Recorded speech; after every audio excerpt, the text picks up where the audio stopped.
ബൈബിളിലൂടെ ഒരു തീർത്ഥാടനം.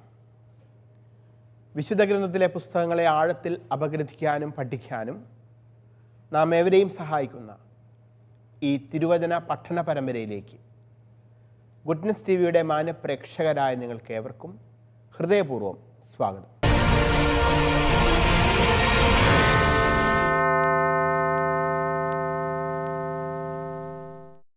യൂദിത്തിൻ്റെ പുസ്തകത്തിൻ്റെ 10-ാം അധ്യായമാണ് നാം പഠനവിധേയമാക്കിക്കൊണ്ടിരിക്കുന്നത്.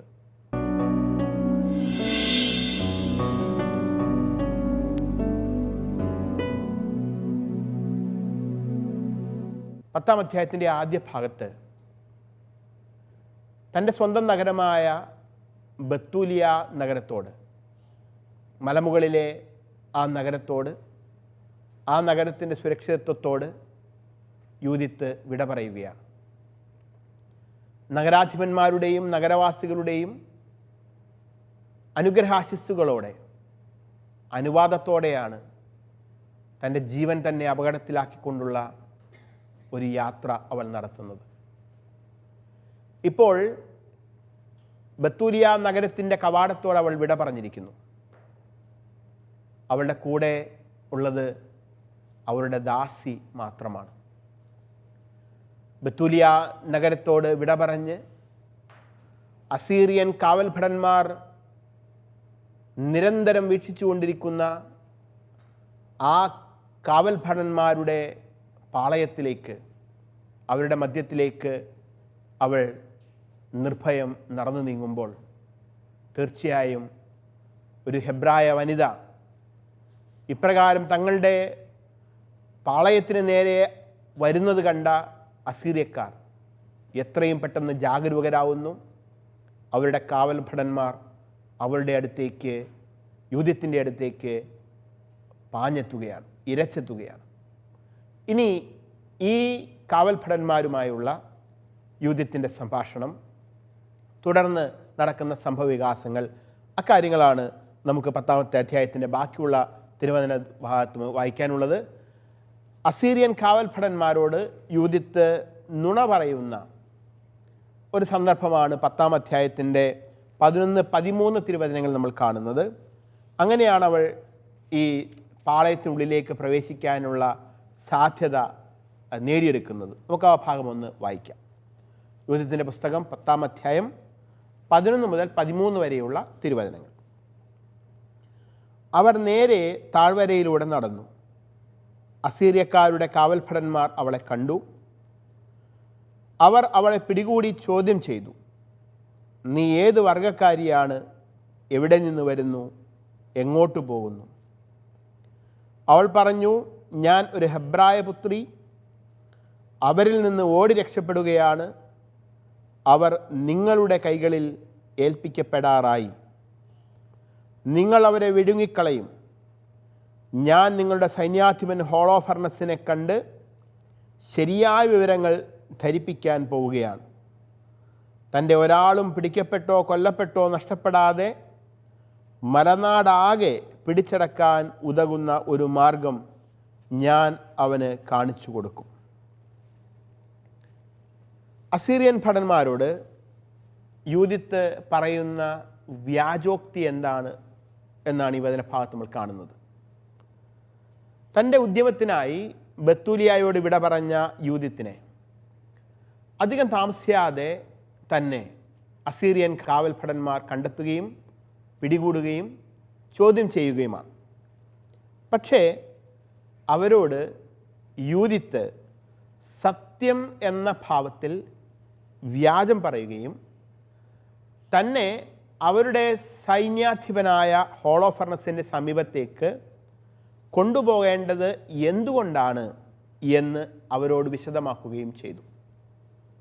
യൂദിത്ത് വളരെ ശ്രദ്ധാപൂർവം തൻ്റെ ഓരോ വാക്കുകളും വ്യക്തമായി ഉപയോഗിക്കുകയാണ്, ബുദ്ധിപൂർവ്വം ഉപയോഗിക്കുകയാണ്. കാരണം അവളുടെ വാക്കിൽ എവിടെയെങ്കിലും അവൾ പിഴച്ചാൽ അപ്പോൾ അവരെ കൊന്നുകളയും.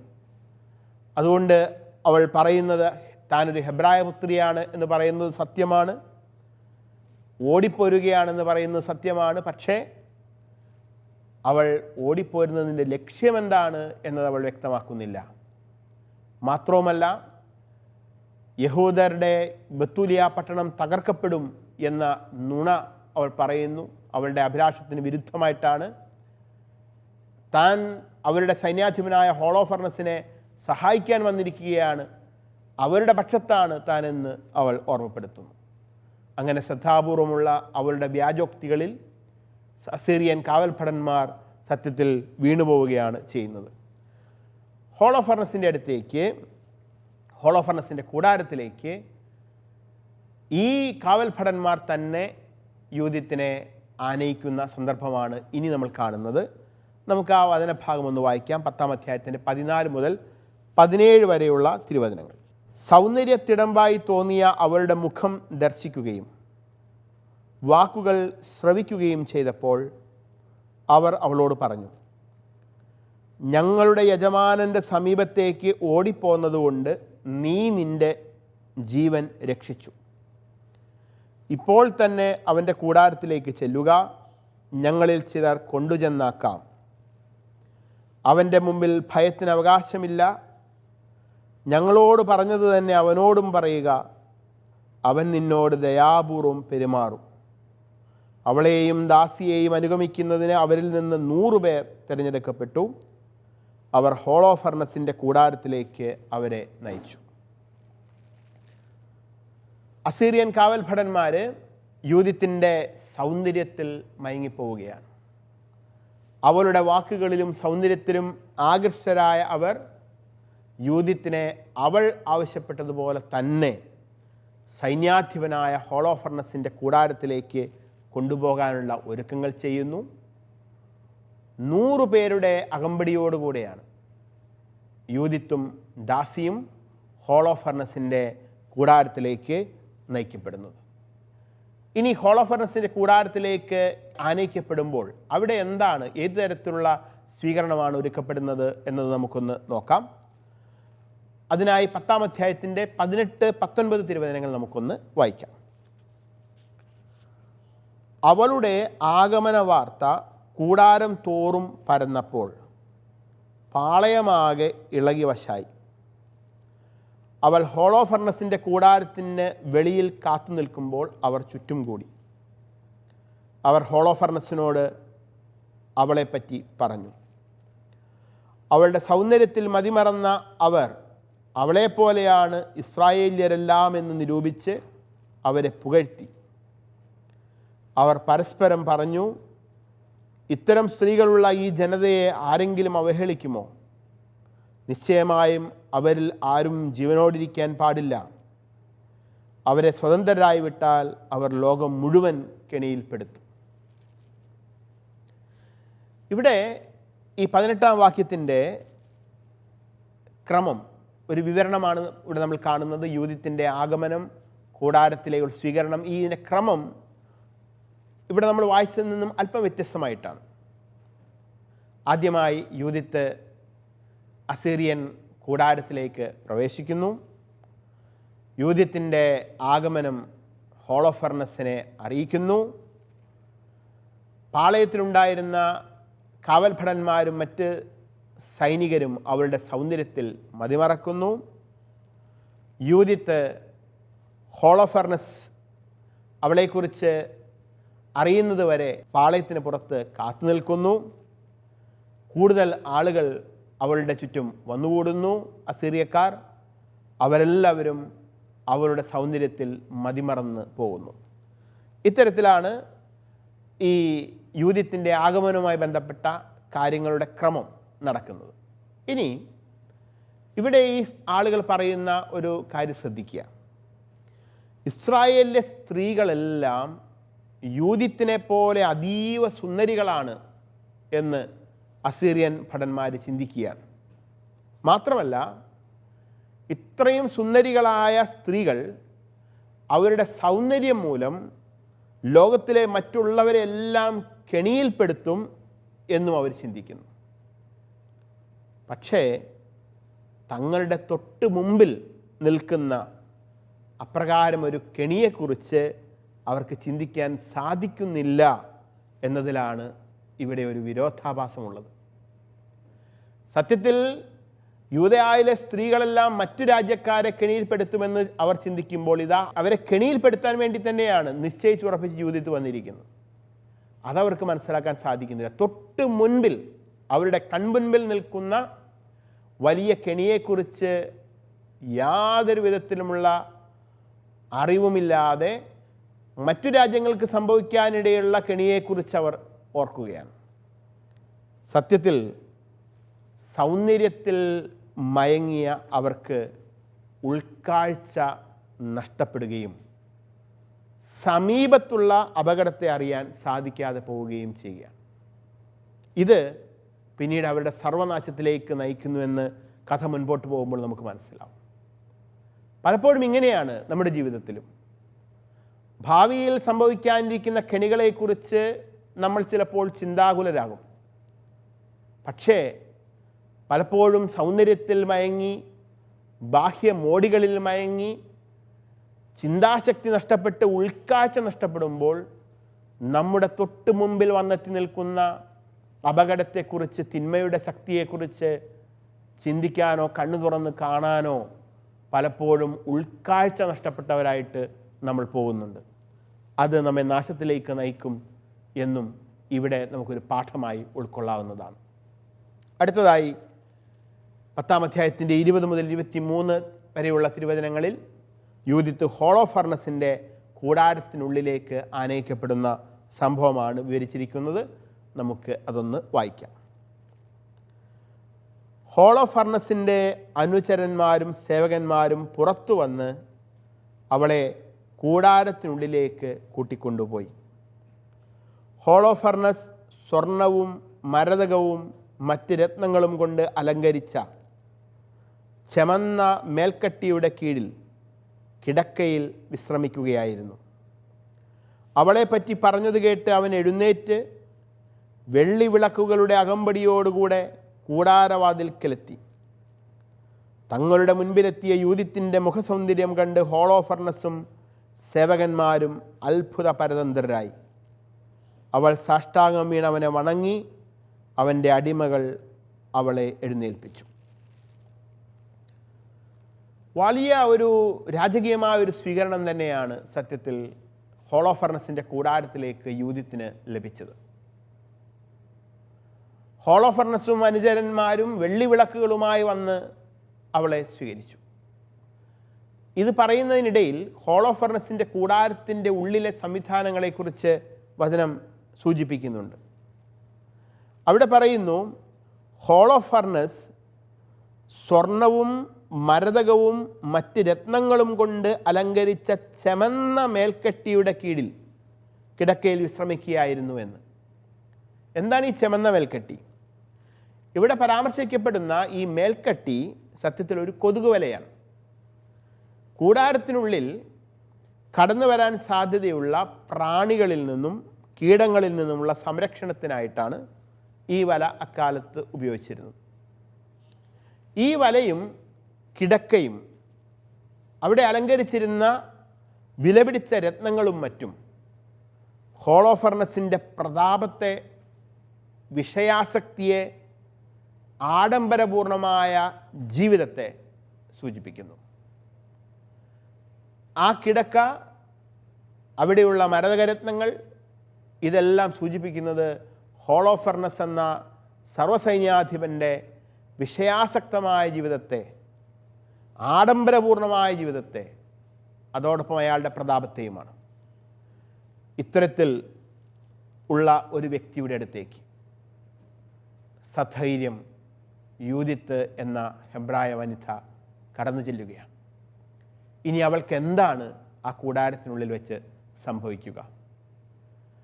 അവൾ പ്രാർത്ഥിച്ചതുപോലെ ദൈവമായ കർത്താവ് അവൾക്ക് വിജയം നൽകുമോ? അതോ ഹോളോഫർണസ് എന്ന അതിക്രൂരനായ അസീറിയൻ നായകൻ്റെ മുൻപിൽ അവൾ കൊല്ലപ്പെടുമോ എന്നുള്ള ആശങ്ക വായനക്കാരായ നമ്മളെ ഉദ്യോഗഭരിതരാക്കുന്നുണ്ട്.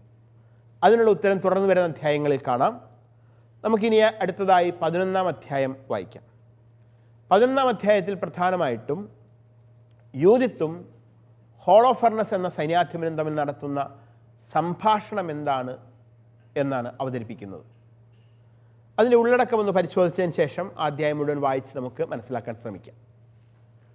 11-ാം അധ്യായത്തിൻ്റെ 1 മുതൽ 4 വരെയുള്ള തിരുവചന ഭാഗത്ത് ഹോളോഫർണസ് യൂദിത്തിനെ സ്വീകരിക്കുന്ന വിവരം ഒരിക്കൽ കൂടി വിശദമായി ആവർത്തിക്കുന്നു.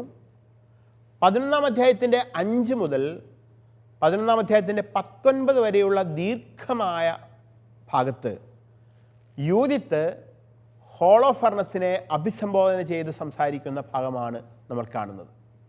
അതിൽ തന്നെ യൂദിത്ത് ഹോളോഫർണസിനെ അഭിസംബോധന ചെയ്ത് സംസാരിക്കുന്ന ഭാഗത്ത് തന്നെ വീണ്ടും 3 പ്രധാനപ്പെട്ട കാര്യങ്ങൾ നമുക്ക് കാണാൻ സാധിക്കും.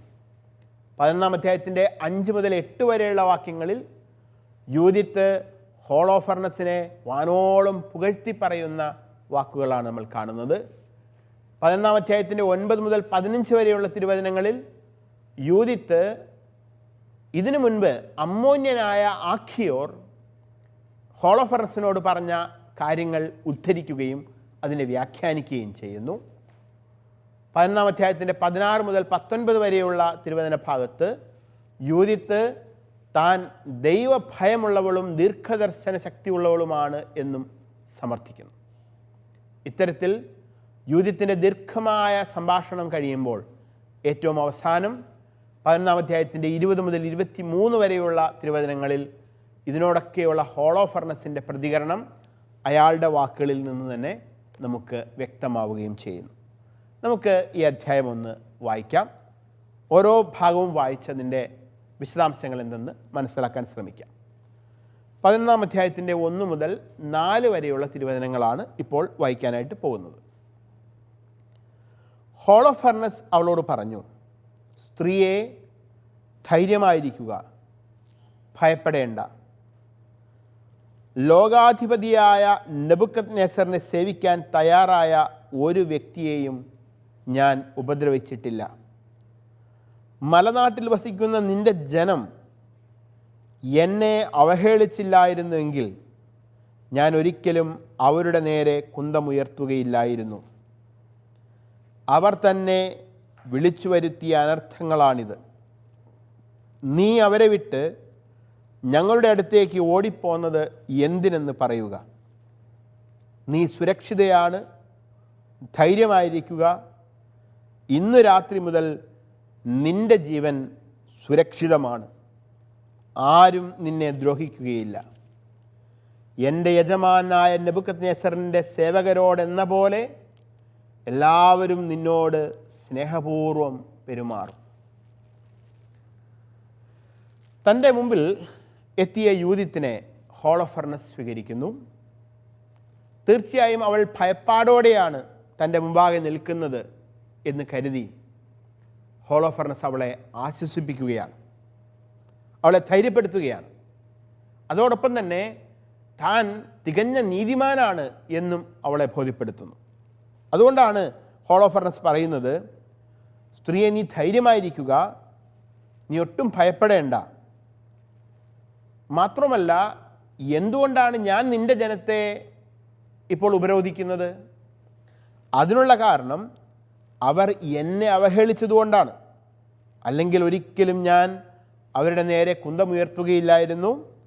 ഇപ്പോൾ നിൻ്റെ ജനം അനുഭവിക്കുന്നത് അവർ തന്നെ വിളിച്ചു വരുത്തിയ അനർത്ഥങ്ങളാണ്. ഇതെല്ലാം പറഞ്ഞ് ഒരു ഭാഗത്ത് ഇവളെ ശക്തിപ്പെടുത്തുകയും അവൾക്ക് ധൈര്യം നൽകുകയും സ്വയം താൻ ഒരു നീതിമാനായ വ്യക്തിയാണ് എന്ന് അവളെ ബോധ്യപ്പെടുത്താൻ ശ്രമിക്കുകയും ചെയ്യുന്നു.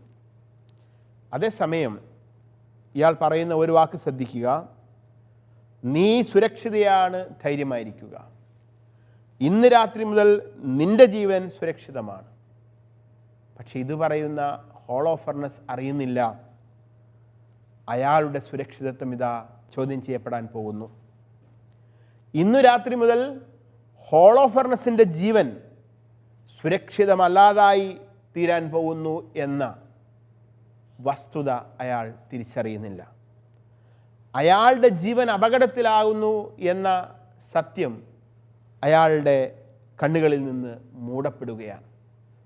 യൂദിത്തിൻ്റെ സൗന്ദര്യത്തിൽ മതിമയങ്ങിയപ്പോൾ തൻ്റെ മുമ്പിൽ വന്നു നിൽക്കുന്ന അപകടം എന്താണ് എന്ന് തിരിച്ചറിയാൻ വലിയ യുദ്ധതന്ത്രജ്ഞനും സർവ്വസൈന്യാധിപനുമൊക്കെയായിരുന്ന ഹോളോഫെർണസ് എന്ന അതികായന് സാധിക്കാതെ പോകുന്നു.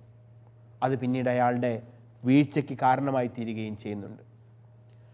ഇനിയുള്ള ദീർഘമായ ഭാഗത്ത് ഞാൻ നേരത്തെ സൂചിപ്പിച്ചതുപോലെ 11-ാം അധ്യായത്തിൻ്റെ 5 മുതൽ 19 വരെയുള്ള തിരുവചന ഭാഗത്ത് യൂദിത്ത് സംസാരിക്കുകയാണ്. കാരണം 11-ാം അധ്യായത്തിൻ്റെ 3-ാം വാക്യത്തിൽ ഹോളോഫെർണസ് അവളോട് പറയുന്നുണ്ട്, നീ അവരെ വിട്ട് ഞങ്ങളുടെ അടുത്തേക്ക് ഓടിപ്പോന്നത് എന്തിനെന്ന് പറയുക എന്ന് പറയുന്നുണ്ട്. അപ്പോൾ അതിനുള്ള ഉത്തരമായിട്ടാണ് 11-ാം അധ്യായത്തിൻ്റെ 5 മുതൽ 19 വരെയുള്ള ഭാഗത്ത് യൂദിത്ത് സംസാരിക്കുന്നത്. യൂദിത്തിൻ്റെ ഈ ദീർഘമായ സംഭാഷണത്തിൽ തന്നെ ഞാൻ നേരത്തെ സൂചിപ്പിച്ചതുപോലെ വിവിധ കാര്യങ്ങളുണ്ട്. അതിൽ ഒന്നാമത്തെ കാര്യം, യൂദിത്ത് ആദ്യമായി തന്നെ ഹോളോഫെർണസിനെ പുകഴ്ത്തി പറയുന്നു എന്നുള്ളതാണ്. അത് 11-ാം അധ്യായത്തിൻ്റെ 5 മുതൽ 8 വരെയുള്ള വാക്യങ്ങളിൽ നമുക്ക് കാണാം. എങ്ങനെയാണ് യൂദിത്ത് ഹോളോഫെർണസിനെ പുകഴ്ത്തി പറയുന്നത് എന്ന് നമുക്കൊന്ന് നോക്കാം. യൂദിത്ത് പറഞ്ഞു, അങ്ങയുടെ ദാസിയായ എൻ്റെ വാക്കുകൾ ശ്രവിച്ചാലും അങ്ങയുടെ സന്നിധിയിൽ സംസാരിക്കുന്നതിന് എന്നെ അനുവദിക്കുക. ഈ രാത്രിയിൽ എൻ്റെ യജമാനനോട് ഞാൻ ഒരു അസത്യവും പറയുകയില്ല. മാത്രമല്ല, ഈ ദാസി പറയുന്നതനുസരിച്ച് പ്രവർത്തിച്ചാൽ ദൈവം അങ്ങ് മുഖാന്തരം പലതും നിർവഹിക്കും. അങ്ങയുടെ ഉദ്യമങ്ങൾ വിഫലമാവുകയില്ല. സർവ്വലോകത്തിൻ്റെയും രാജാവായ നെബൂഖദ്നേസർ വാഴുന്നു. അവൻ്റെ അധികാരവും നിലനിൽക്കുന്നു. അവനാണല്ലോ സർവ്വസൃഷ്ടികളെയും നയിക്കുന്നതിന് നിന്നെ നിയോഗിച്ചിട്ടുള്ളത്. നീ മൂലം മനുഷ്യർ അവനെ സേവിക്കുന്നു. മാത്രമല്ല, വയലിലെ മൃഗങ്ങളും കന്നുകാലികളും ആകാശത്തിലെ പറവകളും ജീവിക്കുന്നത് നെബൂഖദ്നേസറിനോടും അവൻ്റെ ഭവനത്തോടും വിധേയത്വം പുലർത്തുന്ന നിൻ്റെ ശക്തിയാലത്രേ. നിൻ്റെ ജ്ഞാനത്തെയും സാമർത്ഥ്യത്തെയും കുറിച്ച് ഞങ്ങൾ കേട്ടിരിക്കുന്നു. എല്ലാ വിവരവും അറിയുന്നവനും വലിയ യുദ്ധതന്ത്രജ്ഞനുമായി ഈ രാജ്യത്ത് ഒരു നല്ല മനുഷ്യനുള്ളത് നീ മാത്രമാണെന്ന വിവരം ലോകം മുഴുവൻ അറിഞ്ഞു കഴിഞ്ഞു. വ്യാജോക്തി പറയുന്നതിൽ യൂദിത്തിനുണ്ടായിരുന്ന പ്രാവീണ്യം വെളിവാക്കുന്ന ഭാഗമാണ് ഇത്. നുണ പറയുന്നത് അധാർമികമല്ലേ? അതിനാൽ യൂദിത്ത് ഇവിടെ ചെയ്യുന്നത് തെറ്റല്ലേ എന്ന ചോദ്യം ന്യായമായിട്ടും ഉണ്ടാകാം. പക്ഷേ യുദ്ധത്തിനിടയിൽ ശത്രുപക്ഷത്തുള്ളവരുടെ ഹത്യ നടത്തുന്നത് പോലും ഇന്നും അന്നും അനുവദനീയമാണ് എന്നോർക്കുക. അതുകൊണ്ട് തന്നെ അനേകം ഭടന്മാർ ഉൾപ്പെടുന്ന ഒരു ശത്രുപക്ഷത്തേക്ക് കടന്നു ചെന്ന് അവരെ വ്യാജം പറഞ്ഞുകൊണ്ട് വീഴ്ത്താനായി ശ്രമിക്കുന്ന ഒരു ഒറ്റയാൾ പോരാളിയുടെ പോരാട്ടത്തെ അതിൻ്റെ ധാർമ്മികത എന്ന് വ്യാഖ്യാനിച്ചുകൊണ്ട് അത് തെറ്റാണ് എന്ന് പറയാൻ നമുക്ക് സാധ്യമല്ല. കാരണം ഇത് യുദ്ധമുഖമാണ്. യുദ്ധമുഖത്തിൻ്റെ ധാർമ്മികത വ്യത്യസ്തമാണ്. അതുകൊണ്ട് യൂദിത്ത് ഇനി മുതൽ ചെയ്യാൻ പോകുന്ന കാര്യങ്ങളും ഇപ്പോൾ പറയുന്ന നുണകളുമെല്ലാം ഒരു യുദ്ധത്തിൻ്റെ പശ്ചാത്തലത്തിൽ നിന്നുകൊണ്ട് വേണം നമ്മൾ മനസ്സിലാക്കാൻ. ഇവിടെ പ്രസക്തമായ ചോദ്യം ഇതാണ്. യൂദിത്ത് നുണ പറയുന്നു, യൂദിത്ത് വ്യാജം പറയുന്നു, യൂദിത്ത് ഹോളോഫെർണസിനെ വളരെയധികം പുകഴ്ത്തി സംസാരിക്കുന്നു, പൊള്ളയായ വാക്കുകൾ കൊണ്ടാണ് പുകഴ്ത്തുന്നത്. പക്ഷേ എന്തുകൊണ്ട് യൂദിത്തിൻ്റെ നുണകൾ തിരിച്ചറിയാൻ ഹോളോഫെർണസിനും പരിവാരങ്ങൾക്കും കഴിയുന്നില്ല എന്നതാണ് പ്രസക്തമായ ചോദ്യം. അതാണ് അവരുടെ വീഴ്ചയുടെ കാരണവും. അപ്പോൾ നമ്മളും ജീവിതത്തിൽ ഒരുപാട് നുണകൾ കേൾക്കും. പൊള്ളയായ വാക്കുകൾ കൊണ്ട് ആളുകൾ നമ്മെ പ്രശംസിച്ചെന്ന് വരും. പ്രസക്തമായ ചോദ്യം ഇതാണ്: എന്തുകൊണ്ട് സത്യത്തെയും നുണയെയും വേർതിരിച്ചറിയാൻ നമുക്ക് കഴിയുന്നില്ല? വ്യാജോക്തികളെ തിരിച്ചറിയാൻ നമുക്ക് സാധിക്കുന്നില്ല.